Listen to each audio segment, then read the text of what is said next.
Alex, and on the side is Robert. And this is Crash Course AP US History. Today we're going to be talking about the differences between the North and the South in the years leading up to the Civil War. So this brings us to our main idea. The different environments and circumstances surrounding the northern and southern regions of the United States destined each region to develop differently from each other along economic lines. However, lines were also drawn along political and social spheres as well.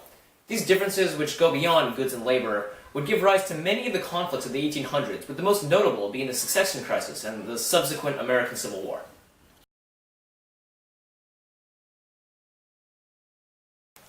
The South and North were very different. The South was based around large-scale agriculture, while the North was based mainly around manufacturing and exports. And the causes for these differences was mainly geography. The South had a fertile soil and a very fair climate for large-scale production of crops, and this allowed slavery to develop. Whereas in the North, there was a colder climate and not so fertile soil, which didn't allow agriculture to catch on. But the North did have flowing rivers, which allowed factories to proliferate. There were massive factories because of the Industrial Revolution. And the Erie Canal, which connected the Great Lakes to the Atlantic Ocean, allowed more exports and imports of manufactured goods, which helped the northern economy. And in addition to this, the initial settlement of the North was focused around small families that focused on family life, while the South had mostly men who came for economic profit, which is manifested in Southern economics and society. Technologies also played a major role in shaping the northern and southern regions. For example, the North had an extensive network of railroads, which essentially made the nation smaller. Goods could be traveled from one end of the nation to the other in little time, and this accelerated the northern manufacturing economy. However, the South wasn't so fortunate.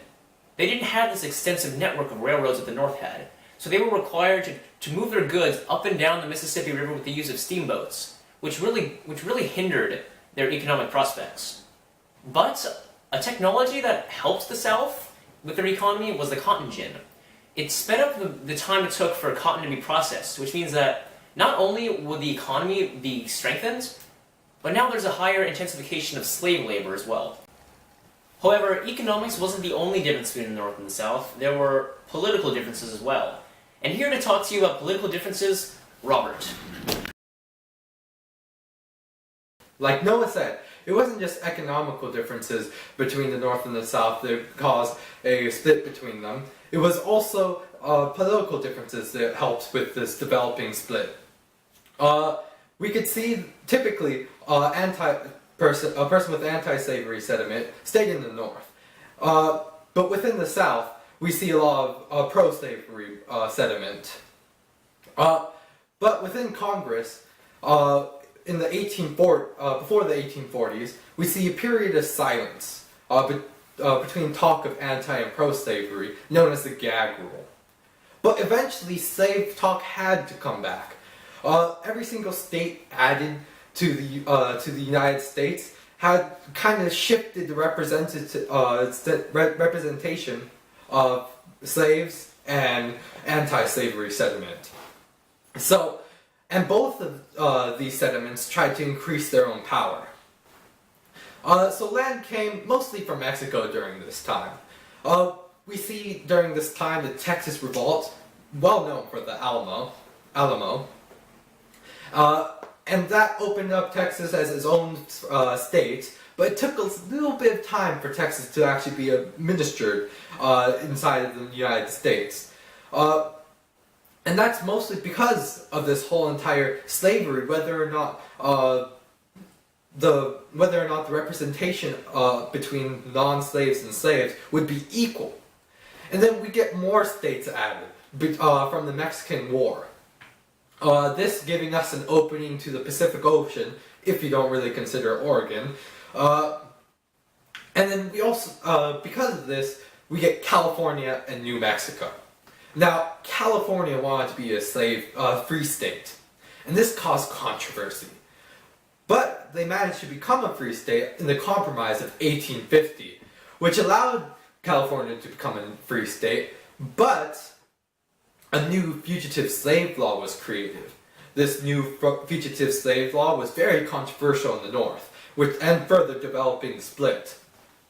The fugitive slave law called for normal people, individuals, to help with the capture of slaves.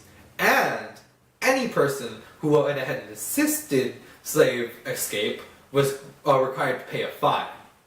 Now, I don't know about you, but there's not a lot of people who like to pay fines. And because of this, any abolitionists who didn't want to return slaves was not very happy with this. And then finally, in the 1854, the Republican Party was created. It was an anti-slavery group, right? A political party, there you go. It was an anti-slavery political party, and it was made in response to the repeal of the Missouri Compromise, which stood for quite a while. And mostly, the Missouri Compromise was repealed in order to put slavery into Kansas. And with that over, I'm going to hand it over to Alex. Thank you. Thank you, Robert. It was not just economic and political differences. As for Southern and Northern social differences, the South was mostly rural and plantation-based, while the North was both industrial and urban. As for the culture, northern region was mostly based on cities. Your apartments were close by, houses and industries, your typical places, just like our cities today. They were right across the street if you needed medicine or if you needed to go to the store. As for southern region, their places were more farly set apart, so, neighborhoods weren't really what we would call neighborhoods. They were far apart since different farmers had different, measures of land. One may have 1 acre, the other have 2 acres. As for neighbors, most of the neighbors were only family members who inherited land from the original owner. As for education, the southern region's education was only meant for the rich white folks. So there wasn't really any slaves that had education because they believed that if a slave was to have education, they would rebel, which we saw with Nat Turner. As for northern education, it was really meant for everyone. Women got education, men got education, children got education. Because they believed that the more education you had, the more money you would have. And we all know it's all about them greens. As for family, when I mean family, I mean work family. So for the North, with their industries, they really believed in just one industry. They didn't really believe in we should have many industries working for us, which we saw later on with industries competing with other industries. As for the South, they had farms, which was called a master farm, as I would call it, and smaller farms working alongside with them to increase their profits as much as possible. For economics, the North was mostly based on your income. I mean, if you didn't have a good income, where's all your money going? You would be considered poor. And it was mostly based on immigrants. So most of the Americans were the poor. Immigrants were working for less money, which meant companies would be hiring them quicker and would easily get the job done with less pay. As for southern farms, since most of them were farms and no one likes to do farm work, they set slaves to do farm work. Now, it wasn't that the slaves were paid an income. It was the slaves were bought and then had a house and food. And that was all they needed. There was no need to pay them actual money, which meant the farm owner could sell the crops and gain the income. Thank you, Alex, and thank you, Robert. As we learned today, the differences between the North and South went beyond economic lines and spilled over into the political and social realms as well. And understanding this is crucial to understanding the events that led up to the Civil War. This has been your Crash Course. Thank you for listening, and remember to keep on learning. Woo! I am so done! This is not... Too long! Too long!